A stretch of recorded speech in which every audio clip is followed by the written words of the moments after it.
आप सभी भाइयों एवं दोस्तों को नमस्कार। आज हम आपके सामने प्रस्तुत हुए हैं कक्षा 11 का पहला चैप्टर है सेट थ्योरी, जिसकी एक्सरसाइज 1.1 के सभी क्वेश्चंस को हम सीरियल बाय सीरियल सॉल्व करेंगे। आप उसको देखिए, अच्छे से समझिए। अगर कहीं भी किसी क्वेश्चन में आपको समझने में दिक्कत आती है या कोई भी प्रॉब्लम आती है, ठीक है, तो आप उसको कमेंट बॉक्स में लिख करके बताएं। हम आपके कमेंट को देखेंगे, आपकी प्रॉब्लम को समझेंगे और उसका सलूशन देने का अपनी तरफ से पूरा प्रयास करेंगे दोस्तों। तो आइए दोस्तों, समय ना खराब करते हुए हम लोग एक्सरसाइज 1.1 के पहले क्वेश्चन की ओर आगे बढ़ते हैं। देखिए दोस्तों, यहाँ पे जो पहला क्वेश्चन दिया गया है वो दिया गया है कि which of the following are sets. मतलब जो नीचे आपको क्वेश्चंस दिए गए हैं, पहला, दूसरा, तीसरा, चौथा, पांचवा, छठवां, सातवां, इनमें से कौन सा सेट है, कौन सा समुच्चय है ना। सेट का मतलब क्या होता है, समुच्चय। तो इनमें से कौन सा समुच्चय है और कौन सा नहीं है। और जस्टिफाई योर आंसर्स, मतलब आपको अपने आंसर को भी क्या करना है, जस्टिफाई करना है। तो अब जरा देखिए, यहाँ पे पहला क्वेश्चन दिया गया है, कह रहे हैं the collection of all months of year beginning with the letter J. तो देखिए यहाँ पे आपसे कह रहे हैं कि वर्ष के जितने भी महीने होते हैं और उनका जो लेटर जे से स्टार्ट होता हो, है ना। जैसे जनवरी ना, जैसे जनवरी, जनवरी के बाद क्या आ जाएगा, जून, जुलाई, यही 3 होते हैं जो लेटर जे से शुरू होते हैं। तो आप पहले वाले में क्या ले लेंगे, पहले वाले में आप ले लेंगे जनवरी, है ना, जनवरी, जुलाई, जून। इसके अलावा कोई और मंथ तो है नहीं जो जे से शुरू होता हो, तो ये 3 ही बनेंगे। क्लियर है, ये आपका क्या है, एक सेट है ना। तो मतलब पहला वाला जो ऑप्शन दिया गया है ये एक सेट है, ठीक है।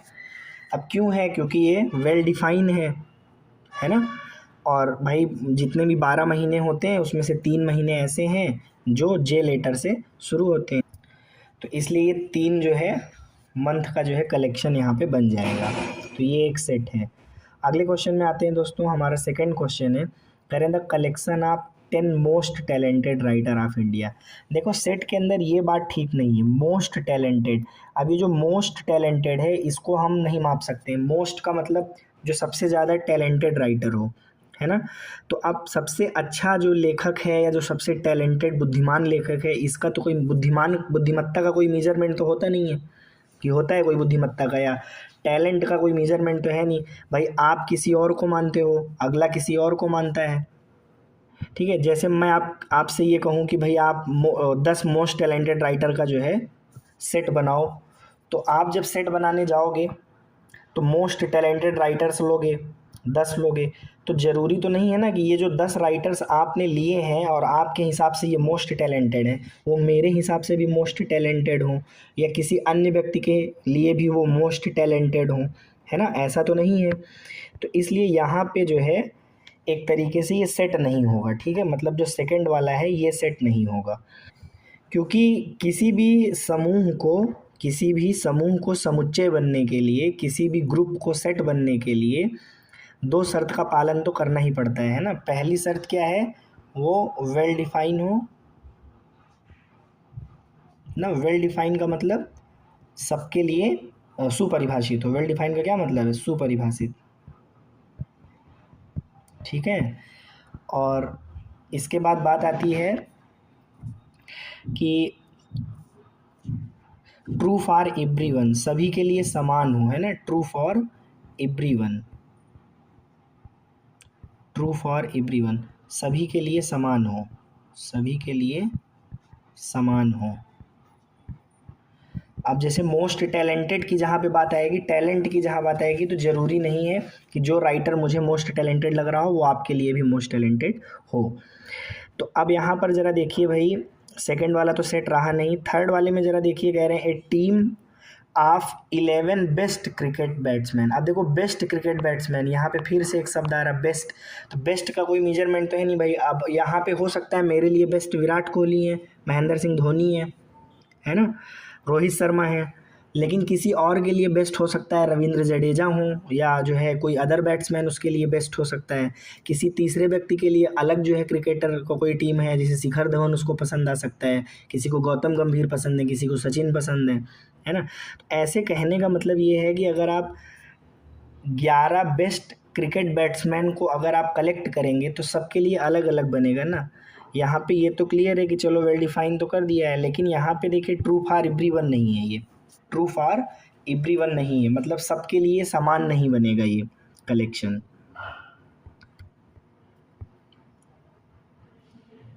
तो इसलिए तीसरा वाला भी आपका सेट नहीं है दोस्तों।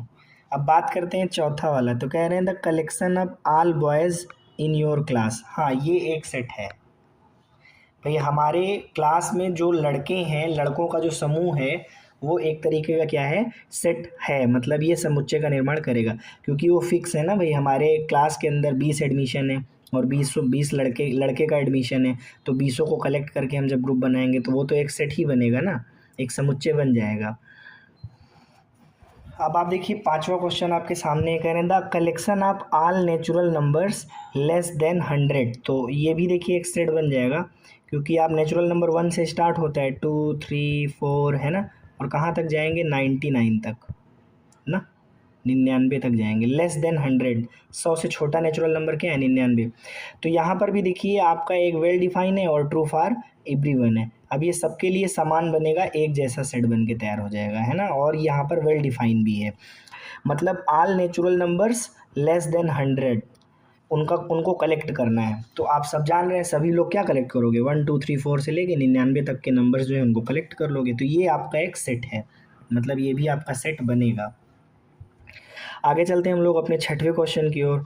छठवां क्वेश्चन कह रहे हैं a collection of novels written by the writer Munshi Premchandra. अब देखो ये एकदम क्लियर सी बात है, एकदम पूरा सेट बन जाएगा। क्यों, मुंशी प्रेमचंद्र के जितने भी नावल हैं अगर आप उनको कलेक्ट करोगे तो ये तो एक फिक्स अमाउंट हुआ ना भाई। मुंशी प्रेमचंद्र ने हो सकता है 20 नावल लिखा हो, 32 नावल लिखा हो, 20 के बजाय 10 नावल लिखा हो, 4 ही नावल लिखा हो। कुल मिला के जो भी उन्होंने नॉवेल्स लिखे हुए हैं उनको आपको कलेक्ट करना है, उनका कलेक्शन करना है। तो ये एक वेल डिफाइन है और ट्रू फॉर एवरीवन है ना। तो ये भी आपका क्या बन गया, एक सेट बन गया। सेट के लिए दो चीज़ें आप चेक किया करिए, एक तो वो वेल डिफाइन है कि नहीं है, और दूसरा ट्रू फॉर एवरीवन है कि नहीं है। सबके लिए समान होना चाहिए, सबके लिए एक जैसा होना चाहिए, ठीक है। अब यहाँ पे हम सातवां वाला चेक करेंगे। तो the collection of all even integers, क्या कह रहे हैं, the collection of all even integer.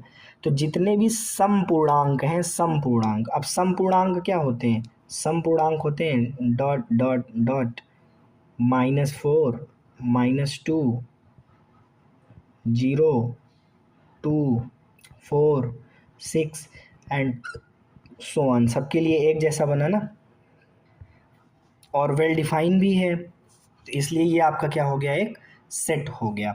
तो आठवां वाला क्वेश्चन अगर आप ध्यान से देखें तो ये भी आपका क्या है, एक सेट है। सातवां question, sorry, collection of all even integer. तो जितने भी सम पूर्णांक हैं उनको कलेक्ट करोगे तो सब लोग एक जैसा कलेक्ट करोगे ना, अलग अलग थोड़े करो। अब कोई 3 को तो इवन नंबर नहीं कह देगा, इवन इंटीजर कोई 3 को 5 को 7 को तो कहेगा नहीं। हर आदमी 2 4 6 8 0 -2 -4 ये सारे नंबर्स क्या होते हैं, इवन इंटीजर्स होते हैं। ये भी आपका एक सेट बनाएगा। आगे चलते हैं अब हम लोग अपने कौन से क्वेश्चन नंबर में, आठवें क्वेश्चन नंबर में। आठवां कह रहे हैं the collection of question in this chapter. तो भैया अब ये जो आपका चैप्टर है समुच्चय सेट थ्योरी, अब ये जो चैप्टर है इसमें जो कलेक्शन ऑफ क्वेश्चन है वो तो सीमित है ना, लिमिटेड है ना भाई। आप काउंट कर लो 1 2 3 4 जितने भी दिए गए उनको सबको कलेक्ट कर लो, है ना। तो कलेक्ट जब कर लोगे तो वो आपका क्या बन जाएगा, एक सेट बन जाएगा। तो आठवां वाला भी आपका क्या है, एक सेट है। अब नौवें वाले की बात करेंगे तो नौवां वाला क्या कह रहा है, एक collection of most dangerous animal. देखो मोस्ट डेंजरस इसका कोई पैमाना नहीं है भाई। कोई पता चला छिपकली से ही डर गया, किसी के लिए छिपकली मोस्ट डेंजरस है। कोई कुत्ते से डरता है, उसके लिए मोस्ट डेंजरस एलिमेंट कुत्ता ही हो गया। कोई चीते से डरता है, समझ रहे हैं आप, तो उसके लिए मोस्ट डेंजरस क्या हो गया, चीता हो गया। अब कोई पता चलता है कि बिच्छू से ही डर गया, तो हर आदमी के लिए अलग अलग। अब भाई कोई है जो चीते से डरता ही नहीं है भाई। एक समय था जब हमारे पूर्वज लोग जो है शेर से भी जो है कटार लेके युद्ध करते थे, उनको उनको उनसे भी डर नहीं लगता था, उनके लिए वो भी खतरनाक नहीं था। तो ये तो बात यहाँ पर जब मोस्ट डेंजरस की कर रहा है तो ये हम क्लियर नहीं कर सकते ना किस आदमी को किससे बहुत ज़्यादा डर लगता है, किस आदमी के लिए कौन सा एनिमल बहुत ज़्यादा खतरनाक है, ये तो क्लियर कर पाना हमारे लिए। ठीक है, तो यहाँ पे आपको समझना है कि a collection of most dangerous animal of the world, तो ये बिल्कुल भी सेट नहीं है। ठीक है, ये आपका ट्रू फॉर एवरीवन नहीं है ना, मतलब ये सबके लिए समान नहीं बनेगा। अब देखिए दोस्तों, आ जाइए आप लोग दूसरे नंबर क्वेश्चन की ओर। दूसरा नंबर क्वेश्चन दोस्तों कह रहा है कि एक सेट दिया गया है आपको, सेट ए दिया गया है आपके सामने है, ये रहा सेट 1 2 3 4 5 6, ये 6 नंबर्स का कलेक्शन यहाँ पे लिखा हुआ है। कह रहे हैं कि इंसर्ट द एप्रोप्रिएट सिंबल। ठीक है, मतलब आपको इसके अंदर क्या करना है, या तो ये वाला सिंबल इंसर्ट करना है या तो ये वाला सिंबल इंसर्ट करना है। कहाँ पे, जहाँ पे ब्लैंक स्पेस दिया गया है, जहाँ पे रिक्त स्थान दिया गया है दोस्तों। ठीक है, मतलब रिक्त स्थान की जगह पे या तो ये वाला सिंबल भरना है या तो ये वाला सिंबल भरना है। तो सबसे पहले तो मैं आपको ये बता दूं कि इन दोनों सिंबल्स का मतलब क्या होता है। ये सिंबल का मतलब होता है रिप्रेजेंट। जैसे मैं आपसे कहूँ कि मान लीजिए हमारे पास एक जो है नेचुरल नंबर का सेट है, आप सपोज करिए, लेट कर लीजिए, मैं आपको सिर्फ समझा रहा हूँ। नेचुरल नंबर का सेट क्या होता है, 1 2 3 4 है ना, एंड सो ऑन होता है ना। तो इसको आप लिख लीजिए एंड सो ऑन। अब देखिए, अगर मैं कहूँ कि क्या इस सेट के अंदर 5/2 है, 5/2, क्या इस सेट के अंदर 5/2 है, तो आप बोलोगे 5/2 इस सेट के अंदर तो दिख ही नहीं रहा है, और ये होगा भी नहीं क्योंकि नेचुरल नंबर में डेसिमल नहीं होता है। और 5/2 क्या है, 2.5, इसके अंदर क्या है, डेसिमल है, दशमलव है। बात समझ आ रही है। तो आप क्या कहोगे कि 5/2 इस सेट एन के अंदर नहीं पाया जाता। इस सिंबल का मतलब समझ में आ गया अब आपको। इस सिंबल का मतलब है कि ये जो एलिमेंट है, ये जो अवयव है 5/2, वो इस सेट के अंदर नहीं मिल रहा है।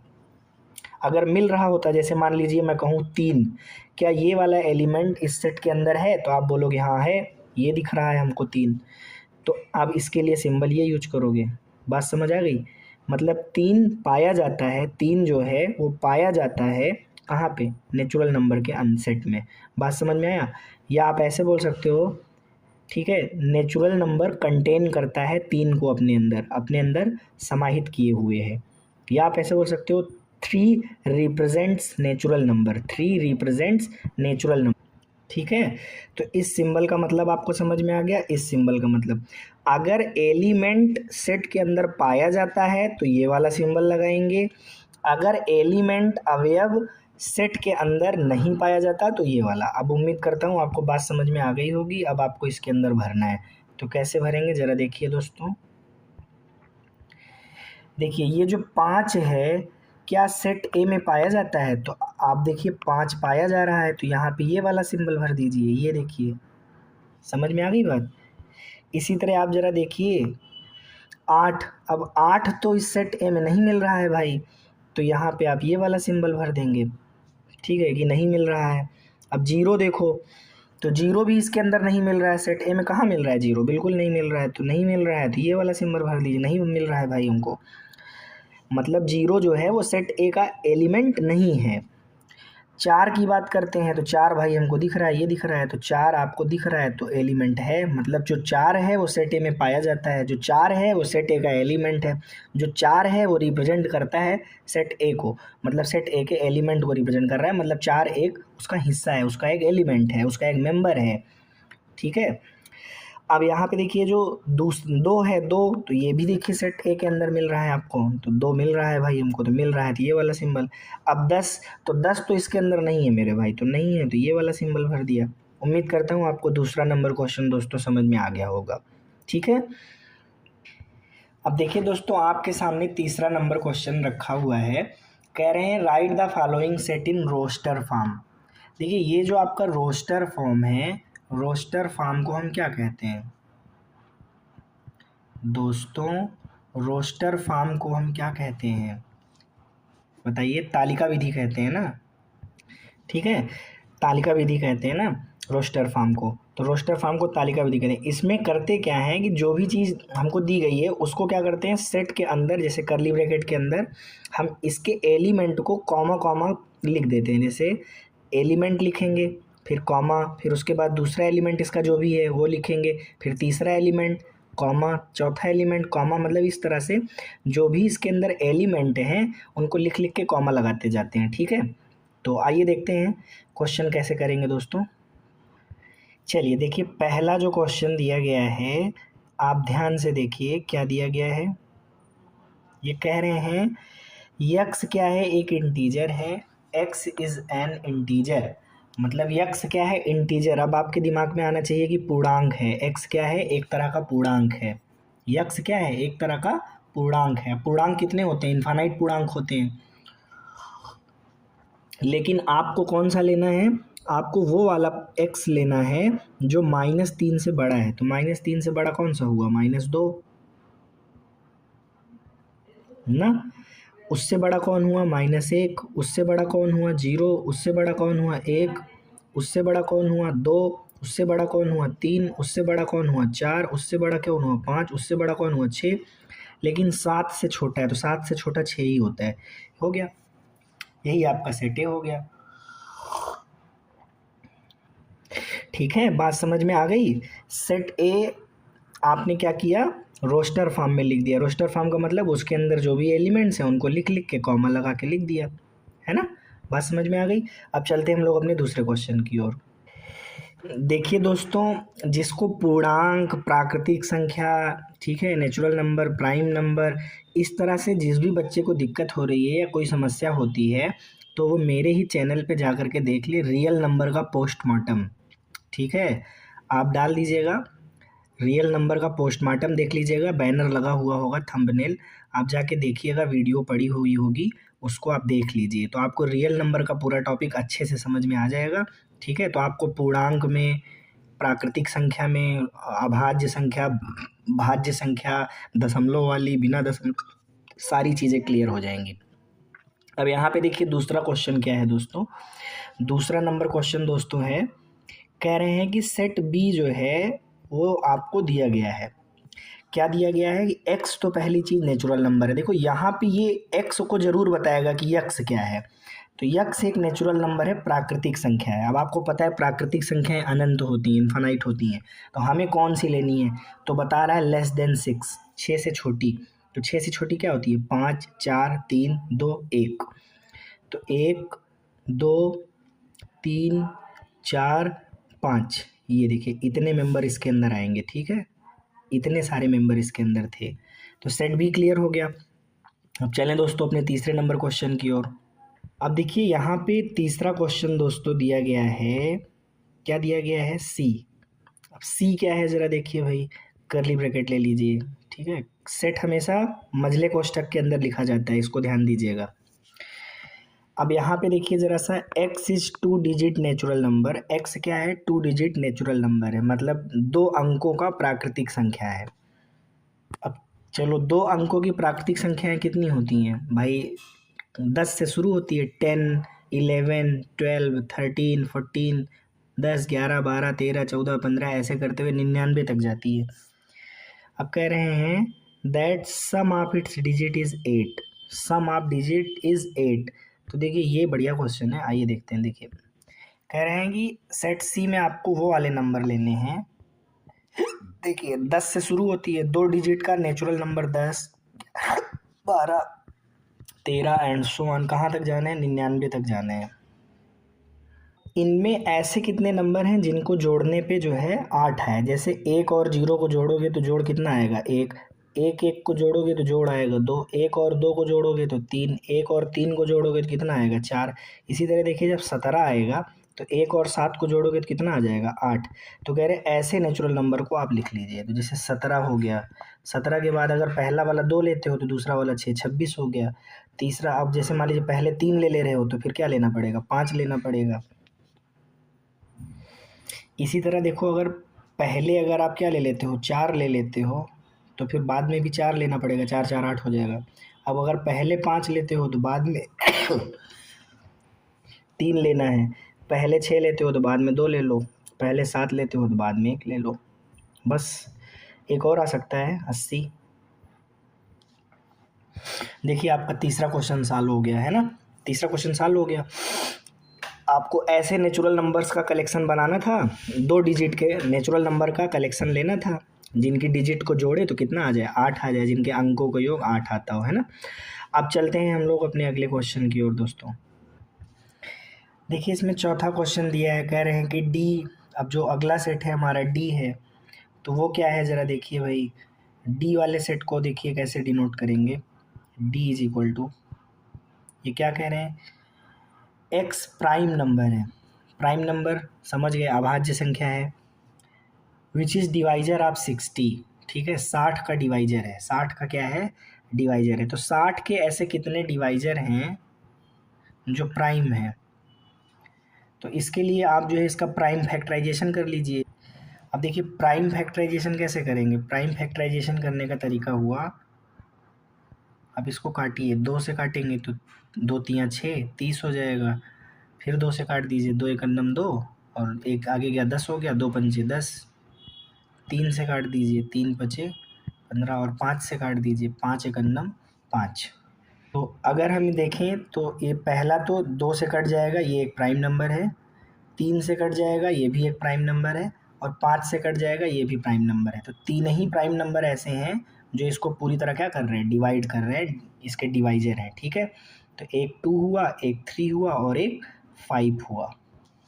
ये देखिए आपका डी वाला सेट बन के तैयार हो गया दोस्तों। यहाँ पे ध्यान दीजिए, वो आपके सामने कंडीशन रखेगा, ठीक है, वो आपके सामने एक स्थिति रखता है, और स्थिति को आप देखिए, समझिए और हल करिए, और एलिमेंट्स को कॉमा कॉमा करके लिख दीजिए। अब देखिए यहाँ पे एक जो अगला क्वेश्चन है दोस्तों, वो है सेट ई के लिए, है ना, 5वां क्वेश्चन है दोस्तों। देखिए सेट ई के लिए क्या लेंगे आप, ये कह रहे हैं कि the set of all letter in the word, देखिए वर्ड क्या है, ट्रिगोनोमेट्री, क्या है, ट्रिगोनोमेट्री।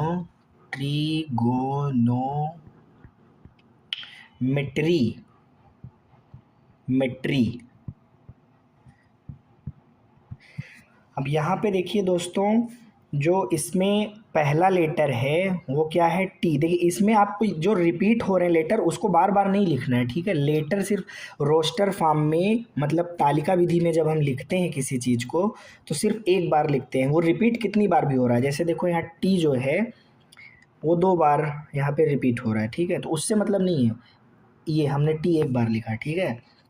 आर देखिए यहाँ पे 1 बार 2 बार ये भी आया हुआ है, बट लिखेंगे एक ही बार, ठीक है, आर। इसी तरह आई, ठीक है, आई ये हो गया, आई को लिख लीजिए। आई के बाद ज़रा देखिए जी, तो जी लिख लीजिए। ओ देखिए यहाँ 2 बार रिपीट कर रहा है, बट हम एक ही बार लिखेंगे, कितनी बार भी रिपीट कर रहा हो उससे मतलब नहीं, लिखेंगे सिर्फ एक बार, ठीक है। और उसके बाद और क्या है, यहाँ पे आपको एन दिख रहा है, क्या दिख रहा है, एन दिख रहा है। इसके बाद दोस्तों आपको क्या दिख रहा है, ओ के बाद एन दिख रहा है, एन के बाद आपको एम दिख रहा है, उसके बाद आपको ई दिख रहा है, देखिए। और उसके बाद अभी एक और है, एक सॉरी बच्चों, सॉरी जो है दोस्तों, एक वाई भी है ना। ये देखिए मतलब जो देखो यहाँ पे इसका कहने का मतलब है सेट ऑफ ऑल लेटर्स, मतलब वो वाले लेटर बताओ जिनसे ट्रिग्नोमेट्री नाम का वर्ड बना हुआ है, ठीक है।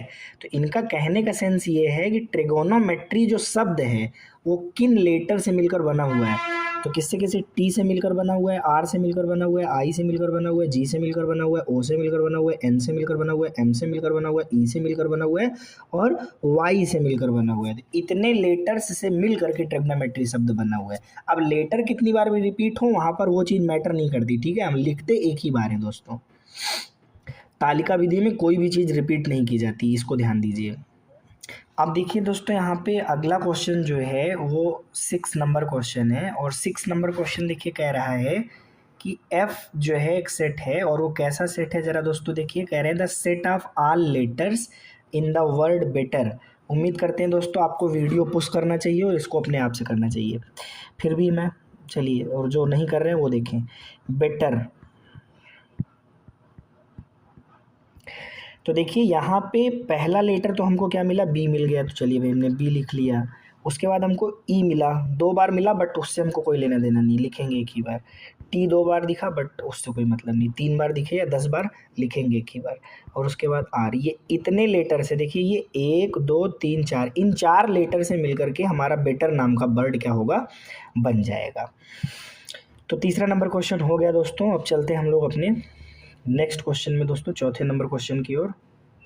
चौथा आपसे कह रहा है क्वेश्चन, कह रहे हैं कि ये जो नीचे सेट दिए गए हैं, देखिए 5 सेट दिए गए हैं, पहला दूसरा तीसरा चौथा पांचवा। कह रहे हैं ये पांचों सेट जो है रोस्टर फॉर्म में लिखे हुए हैं। आप ध्यान से देखिए, तालिका विधि में लिखे हुए हैं ना पांचों सेट।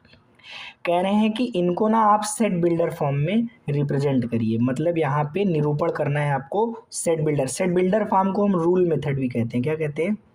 Rule method. ठीक है, इसके साथ साथ हम इसको एक और कहते हैं प्रॉपर्टी मेथड भी, शायद इसी को बोलते हैं। हाँ, सेट बिल्डर फॉर्म बोलो या प्रॉपर्टी फॉर्म बोलो या रूल फॉर्म बोलो, तीनों एक ही चीज़ है, 3 नाम होते हैं इसके। अब यहाँ पे ज़रा देखिए दोस्तों, आपको पहला वाला सेट लेना है और इसको सेट बिल्डर फॉर्म में लिखना है। तो मैं पहला एकदम अच्छे से करके दिखाता हूँ, उसके बाद वीडियो पुश करके आप लोग अपने आप से करने का प्रयास करिएगा। देखिए जो आपको यहाँ पे दिया गया है वो दिया गया है 3 6 9 12। ठीक, इसमें तरीका ये होता है, हम मान लेते हैं ये सारी वैल्यूज़ एक्स की हैं, ये सारी वैल्यूज़ किसकी हैं, एक्स की, ऐसा हम लेट कर लेते हैं अपने आप से। अब इसमें ये सोचते हैं कि ये किस तरह दी गई हैं। देखिए 3 एकन्नम 3, 3 दूनी 6, 3 तिरिक्का 9, 3 चौके 12, अलग अलग नियमों से नंबर बंधे रहते हैं, इसको ध्यान दीजिएगा। ठीक है, नंबर्स देख करके आपको दिमाग लगाना है कि किस तरीके से दिया हुआ है। जैसे देखो ये 3 है, ये 6 है, ये 9 है, ये 12 है, तो आपको लग नहीं रहा है 3 का पहाड़ा चल रहा है। 3 एकन्नम 3, 3 दूनी 6, 3 तिरिक्का 9, 3 चौके 12, ये सारे नंबर्स 3 के मल्टीपल हैं, है ना। ऐसे ही देखिए जब दूसरे वाले को देख रहे हैं तो ये सब स्क्वायर फॉर्म में है। जैसे देखिए 2 की पावर 1, 2 की पावर 2, 2 की पावर 3, 2 की पावर 4, 2 की पावर 5, है ना। इसी तरह यहाँ देखिए 5 की घात 1, 5 की घात 2, 5 की घात 3, 5 की घात 4, इस तरह से ये रूल में बंधे हुए हैं। किस में बंधे हुए हैं? रूल में, एक नियम में जो है, मतलब नंबर्स आपके लिखे रहते हैं। अब इसी रूल को आपको आइडेंटिफाई करना रहता है, दिमाग लगाना रहता है कि किस तरीके से हैं। तो देखिए यहाँ पे हम क्या करेंगे, मतलब ये जितने भी एक्स हैं ये सब क्या है, एक्स हैं। 3 क्या है, एक्स। 6 क्या है, एक्स। 9 क्या है, एक्स। 12 क्या है, एक्स। तो हम देखिए इसको एक नाम दे देते हैं, बोल देते हैं सेट ए है, और यहाँ लिखते हैं एक्स इज सच दैट। देखिए ये सिंबल जो 2 बार मैंने डॉट लगाया है, इसका मतलब होता है सच दैट। सच दैट का मतलब होता है इस प्रकार है, मतलब यक्स इस प्रकार है। इसको क्या पढ़ेंगे, एक्स इस प्रकार है। अब किस प्रकार है कि ये 3 का मल्टीपल है, 3 का क्या है, मल्टीपल है। अब 3 का मल्टीपल हम कैसे लिखेंगे, 3n, 3n। अब n की वैल्यूज़ देखिए हमने क्या ले रखी है, ज़रा ध्यान से देखिए। n हमने लिया है 1 और 1 से बड़ा। देखिए 3 एकन्नम, 3 दूनी, 3 तिरिक्का, 3 चौके। तो n की वैल्यू क्या है, 1 या 1 से बड़ी, परंतु 4 या 4 से छोटी। लेकिन n की वैल्यू आप ध्यान से देखिए नेचुरल नंबर में रहेगी। किस में रहेगी, नेचुरल नंबर में रहेगी। अभी अभी मैंने ये सिंबल का मतलब आपको बताया था, मतलब जो n है वो क्या है, नेचुरल नंबर है। n क्या है, नेचुरल नंबर है। n किसको रिप्रेजेंट कर रहा है, नेचुरल नंबर। क्यों, क्योंकि n की वैल्यू हमने क्या सिलेक्ट की है, 1 2 3 4। तभी तो जब यहाँ रखोगे 1 2 3 4, तभी तो बनेगा 3 6 9 12। बात समझ में आ गई। तो इस तरह से इस x को आइडेंटिफाई किया करो कि किस फॉर्म में दिया गया है, किस नियम से बंधा हुआ है। तो x देखिए क्या है, x इस प्रकार है कि x क्या है, 3n के रूप का है। किसके रूप का है, 3n के, मतलब 3 के मल्टीपल के फॉर्म में है। अब यहाँ मल्टीपल के रूप में है तो फिर पक्का n की कुछ वैल्यू रही होगी। तो n की क्या वैल्यू है, 1 है, 2 है, 3 है और 4 है। 3 एकन्नम 3, 3 दूनी 6, 3 तिरिक्का 9, 3 चौके 12, मतलब 3 का पहाड़ा, तो 3 का मल्टीपल, तो 1 2 3 4। तो उसी चीज़ को हमने लिखा कि n क्या है मेरे भाई, n जो है वो 1 या 1 से बड़ा, परंतु 4 या 4 से छोटा है। लेकिन इसके बीच में आप अगर n belongs to natural number ये वाली बात नहीं लिखोगे तो उससे 1 और 4 के बीच में क्या होंगे, इन्फानाइट नंबर्स आ जाएंगे। लेकिन हमें इन्फानाइट नहीं चाहिए, हमने बता दिया कि n क्या है, वो नेचुरल नंबर है। तो इससे ये स्पष्ट हो गया कि यहाँ से n की वैल्यू केवल 1, 2, 3 और 4 होगी। उम्मीद करते हैं दोस्तों आपको पहला क्वेश्चन समझ में आया होगा। इसी तरह दोस्तों आपको दूसरा क्वेश्चन भी बनाना है। अब देखिए दोस्तों, यहाँ पे आपको दूसरा क्वेश्चन दिया गया है 2, 4, 8, 16 एंड 32। तरीका सेम रहेगा, हम लेट कर लेते हैं ये सारी वैल्यूज़ x की हैं। किसकी हैं? x की हैं। क्या क्या है? 2, 4, 8, 16 एंड 32। अब इसको आप एक्सप्लोर कीजिए, ये किस नियम से बंधे हुए हैं, मतलब ये जो नंबर्स आपको दिख रहे हैं ये किस तरह से हैं। तो देखिए ये वाला पहला वाला 2 की पावर 1 के फॉर्म में है, ये 2 की पावर 2, एक रूल के रूप में आपको इसको बांधना है, ठीक है, एक नियम में आपको बांधना है। 2 की पावर 3, 2 की पावर 4, 2 की पावर 5, इस तरह से, ठीक है। अब देखिए हम तो क्या है कि भाई जैसे मैथमेटिक्स बहुत दिनों से पढ़ रहे हैं, उसके एक अच्छे छात्र हैं, है ना, मैथ के एक छात्र हैं, हम बहुत दिनों से पढ़ रहे हैं, बहुत दिनों से उसको लगा रहे हैं, देख रहे हैं, तो जल्दी से नियम पकड़ में आ जाते हैं। बट आप 11th क्लास में अभी भी जस्ट आए हैं, पहला चैप्टर पढ़ रहे हैं, तो तुरंत आपके तो पकड़ में नहीं आएगा, लेकिन प्रयास करेंगे तो नियम आपको समझ में आ जाएगा कि वो किस नियम में लिखा हुआ है। हर तरीके से सोचिए। चलिए भाई, ये बात समझ में आ गई। अब देखिए इसको हम इस नियम को कैसे रिप्रेजेंट करेंगे। इस सेट को कुछ नाम दे देते हैं दोस्तों। सेट को हमने नाम दे दिया बी। अब देखिए लिखने का तरीका क्या होगा। लिखने का तरीका वही, x क्या है, तो x इस प्रकार है, x इज सच दैट। देखिए इसका मतलब x इस प्रकार है, इसका क्या मतलब हुआ, x इस प्रकार है, x इज सच दैट। अब क्या है, क्या सच दैट, किस प्रकार सच दैट, किस प्रकार है, तो x बराबर 2 की पावर n, x बराबर 2 की पावर n, मतलब ये 2 की पावर के फॉर्म में है। देखिए ये किस में है, 2 की पावर के फॉर्म में। अब ये पावर क्या है यार, 1, 2, 3, 4, 5, मतलब 1 से 5 तक। आप लिख दीजिए n क्या है भैया, 1 से लेकर 5 तक।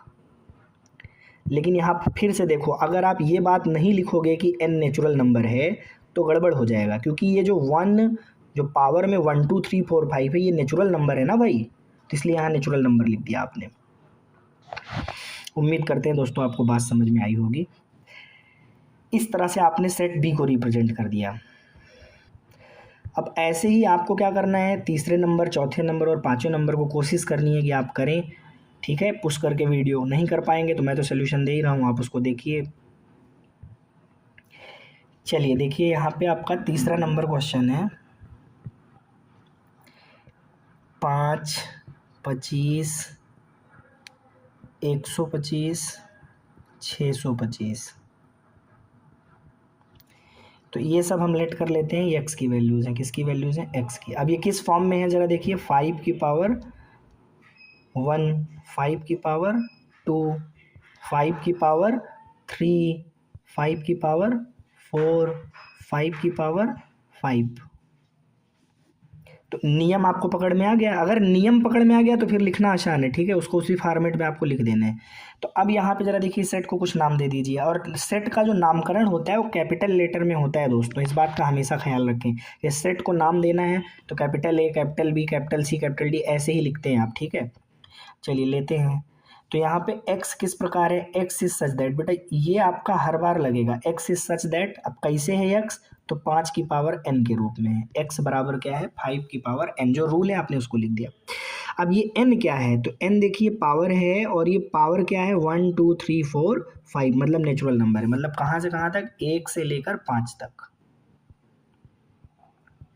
तो जो n है वो 1 या 1 से बड़ा, परंतु 5 या 5 से छोटा है, और n belongs to natural number. फिर से नेचुरल नंबर ले लिया। अगर 1, 2, 3, 4, 5 नेचुरल नंबर है, नेचुरल नंबर लिखो, इंटीजर है इंटीजर लिखो, जो भी है रेशनल नंबर उसको लिखो, रिप्रेजेंट करो जरूर उसको, ठीक है। आगे चलते हैं दोस्तों चौथे नंबर क्वेश्चन की ओर। देखिए यहाँ पे जो चौथा क्वेश्चन है दोस्तों, क्या है, 2, 4, 6 एंड सो ऑन, आगे बढ़ता जा रहा है। ध्यान दीजिए जब सो ऑन लिखते हैं तो तीन डाट से रिप्रेजेंट करते हैं। देखिए मैंने यहाँ कितने डाट लगाए हैं, 1, 2, 3। तो 3 डॉट का मतलब होता है इसी प्रकार आगे चलेगा, 3 डॉट का मतलब होता है इसी प्रकार आगे बढ़ेगा। तो यहाँ देखिए एक्स की वैल्यू क्या मिल रही है, एक्स की वैल्यू मिल रही है, पहले आपको 2 मिल रही है, फिर 4 मिल रही है, फिर 6 मिल रही है, आगे ऐसे क्या मिलेगी 8, 10, 12 ऐसे मिलते जाएगी, है ना, डॉट डॉट डॉट, इसी प्रकार आगे भी। तो देखिए इसको आप एक नाम दे दीजिए, ये सेट डी है आपका, एक्स इस प्रकार है। अब आपको यहाँ पर समझना है कि रूल क्या है। तो 2 एक अन्नम 2, 2 दूनी 4, 2 तीन 6, 2 चौको 8, 2 पंचे, ऐसे आगे बढ़ रहा है ना, मतलब 2 का मल्टीपल, मतलब ये इवन है, इवन पॉजिटिव नंबर्स है ना, पॉजिटिव इवन नंबर्स हैं। तो यहाँ पे इवन नंबर को रिप्रेजेंट मतलब 2n, मतलब 2 का मल्टीपल, 2 का गुणज, 2 का गुणज 2 का मल्टीपल है, तो 2n लिख दिया। अब n कहाँ से शुरू है, दुई एकन्नम, दुई दूनी, दुई तिहैया, 1 से 1, 2, 3 ऐसे स्टार्ट होते हुए आगे बढ़ेगा।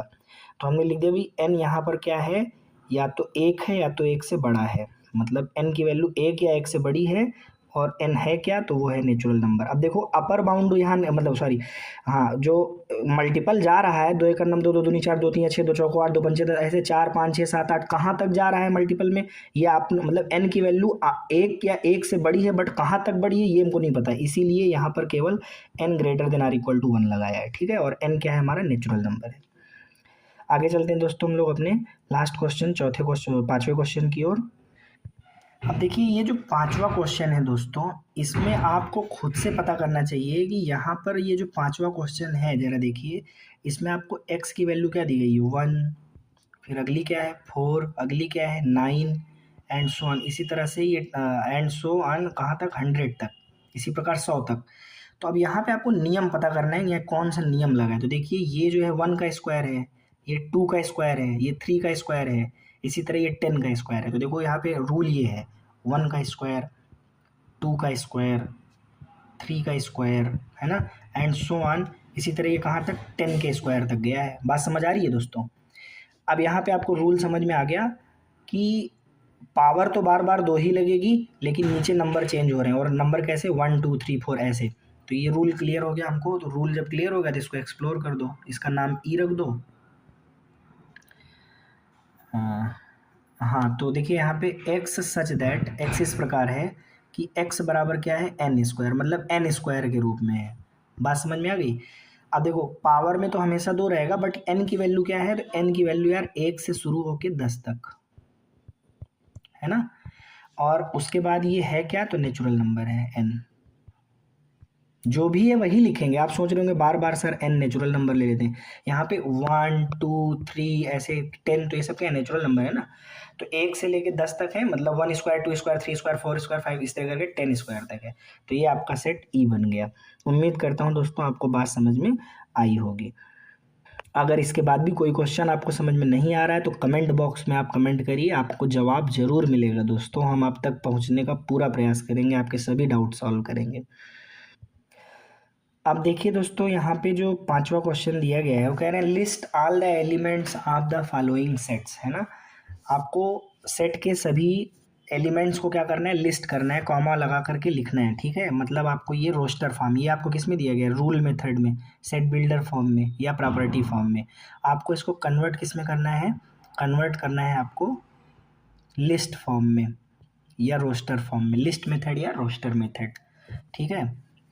अब जरा देखिए पहला क्वेश्चन क्या है, कह रहे हैं कि यक्स क्या है, एक ऑड नेचुरल नंबर है, x is an odd natural number. Odd natural number का मतलब जैसे 1 3 5 7, ये सब आपके ऑड नेचुरल नंबर्स हैं। भाई आपको पता है कि नेचुरल नंबर क्या होता है, नेचुरल नंबर होता है 1 2 3 4 5 6 7, है ना, एंड सो ऑन, इसी तरह आगे बढ़ता है। तो इसमें कह रहे हैं कि आप ऑड वाले ले लो, तो 1 ले लिया, 3 ले लिया, 5 ले लिया। ऑड का मतलब विषम, विषम का मतलब जो 2 से ना कटता हो, तो 1 नहीं कटेगा, 3 नहीं कटेगा, 5 नहीं कटेगा, 7 नहीं कटेगा, उसी को ले लेना है आपको, और कामा कामा करके लिखना है। और आगे पूरा सारा नहीं लेना है, बस सो ऑन लगा दीजिए, हो गया। 3 बार डॉट आप लिख दिए, मतलब इसी प्रकार आगे बढ़ेगा।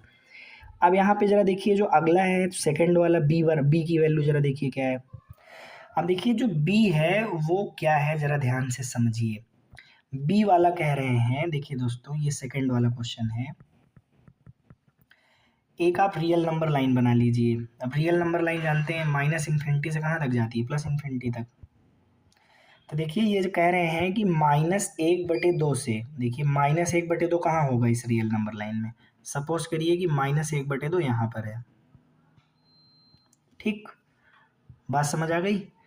और 9/2 कहाँ है, सपोज करिए यहाँ पर है, ठीक है, मान लीजिए। अब कह रहे हैं इसके बीच में, मतलब इसके और इसके बीच में जितने इंटीजर आते हैं उनको आप लिख दीजिए, ठीक। अब देखिए इन दोनों नंबर के बीच में कितने पूर्णांक आएंगे, देखिए इसके बगल में पहला जो पूर्णांक मिलेगा वो क्या मिलेगा, 0 मिलेगा, फिर क्या मिलेगा, 1 मिलेगा, फिर 2 मिलेगा, फिर 3 मिलेगा, फिर 4 मिलेगा। अब 4 और ये तो 4.5 खुद ही है, इसके इधर आ जाएगा 5, तो 5 हम नहीं लेंगे क्योंकि इसके बीच में लेना है, तो 0 1 2 3 4, बस हो गया, बात समझ आ गई। मतलब इसके और इसके बीच में जितने इंटीजर हैं आपको उनको नोट डाउन कर देना है लिस्ट मेथड में। आगे चलते हैं सी वाले में दोस्तों। अब देखिए सी वाला क्या है, सी वाले को अगर आप देखें ध्यान से,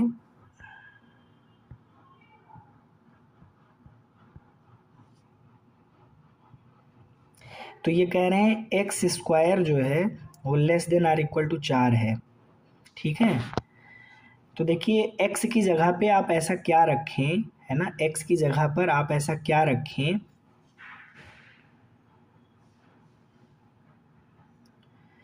देखिए ये एक्स स्क्वायर क्या है, less than or equal to 4 है ना, एक्स स्क्वायर क्या है, less than or equal to 4 है। तो x की जगह पर आप ऐसा कौन सा इंटीजर रखें, देखिए इंटीजर क्या होता है, यहाँ पे आपका 0 हो गया, यहाँ -1 हो गया, यहाँ -2 हो गया, है ना, यहाँ -3 हो गया, ऐसे इधर 1 हो गया, इधर 2 हो गया, इधर 3 हो गया। तो देखो अगर x की जगह पे आप -2 रखते हो तो -2 का स्क्वायर कितना हो गया, 4। -1 रखते हो तो -1 का स्क्वायर 1 हुआ, जो कि 4 से छोटा है ना, -1। ऐसे ही 0 का स्क्वायर क्या होगा, 0, और वो 4 से छोटा है तो एकदम सही है, 0 रख सकते हो। ऐसे ही 1 और 2 और रख सकते हो, देखो 1 का स्क्वायर 1 होता है तो 4 से छोटा होना चाहिए, 2 का स्क्वायर 4, तो ये भी 4। देखो एक्स स्क्वायर की जो वैल्यू है, एक्स की जगह पे क्या नंबर रखेंगे, या तो 4 है या तो 4 से छोटा है।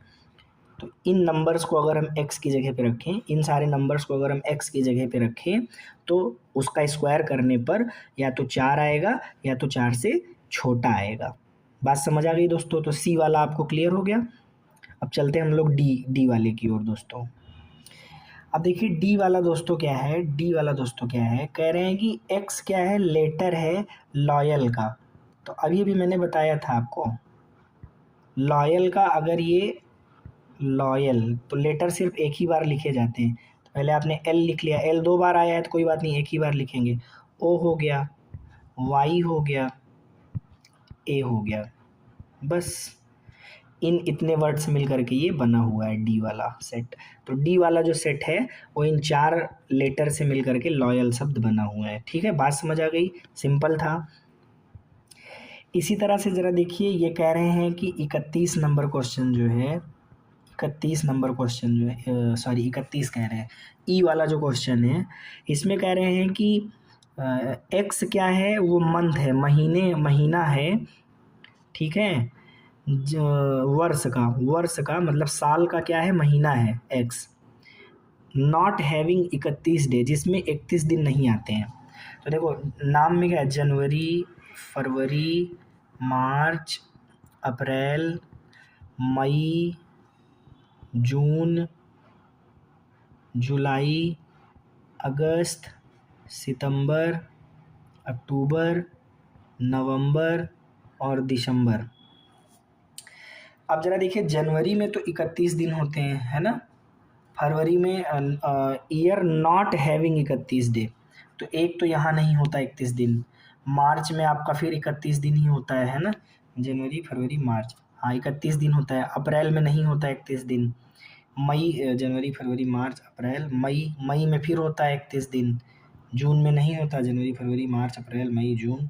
जुलाई में फिर 31 होता है, 31 दिन होते हैं। अगस्त में भी 31 दिन होते हैं। सितंबर में नहीं होते। अक्टूबर में 31 दिन होते हैं। नवंबर में नहीं होते। दिसंबर में 31 दिन होते हैं। तो ये कह रहा है जिसमें 31 दिन ना हो वो वाला महीना ले लो, तो वो वाला महीना वो ले लेते हैं।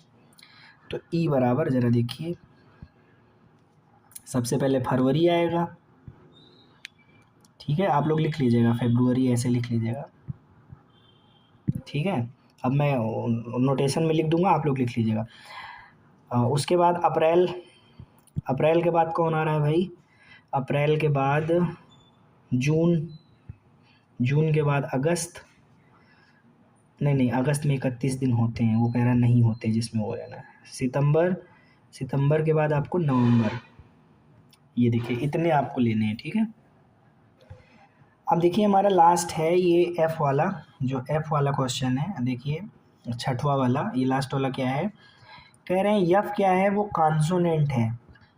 तो देखो आप जानते हो कि 26 लेटर होते हैं ना अंग्रेजी वर्णमाला में, 5 वावेल होते हैं और बाकी क्या होते हैं, कॉन्सोनेंट होते हैं। तो कह रहा है अल्फ़ाबेट विच प्रोसीड्स के, मतलब आप ये कह सकते हो के पहले आने वाले जो कॉन्सोनेंट हैं आपको वो लिखने हैं। देखो होता क्या है, लेटर क्या होते हैं, ए बी सी, लेकिन एलिमेंट है ना, तो एलिमेंट आपका छोटे लेटर में होना चाहिए, ठीक है। हम हमेशा बड़े लेटर में किसको लिखते हैं दोस्तों, बड़े लेटर में हमेशा लिखते हैं हम सेट के, सेट का नाम होता है, जैसे सेट को रिप्रेजेंट करते हैं तो बड़े लेटर में करते हैं, जैसे ए बी, ठीक है। एलिमेंट है तो एलिमेंट आपको जो है छोटे लेटर में लेना चाहिए। तो A B C D E F G H I J, ठीक है, और प्रोसीडेड्स के, तो के पहले। तो अब ज़रा देखिए यहाँ पे आपको, ये तो वावेल है, तो इसको नहीं लेना है। बी सी डी, ये भी वावेल है, इसको भी नहीं लेना है, और ये भी वावेल है, इसको भी नहीं लेना है। बाकी सारे लेटर ले लो, बाकी सब कॉन्सोनेंट है इसमें, ठीक है। तो आपको बी लेना है, सी लेना है, डी लेना है, एफ लेना है, जी लेना है, एच लेना है, जे लेना है, ठीक, बात समझ आ गई। अब देखिए हमारे सामने छठवां क्वेश्चन मौजूद है। अच्छा देखिए यहाँ पे मैंने जिस बच्चे की मतलब बुक लेके मैंने ये बनाई हुई है, ठीक है, पीपीटी मैंने जब तैयार किया था तो उसने पहले से शायद बुक में इसको मिला दिया है। चलिए आप ये समझिए कि नहीं मिला हुआ है, ठीक है, और आपको मिलान करना है इसमें, ठीक है, कि कौन सा ऑप्शन किस ऑप्शन के साथ जाके मिलेगा।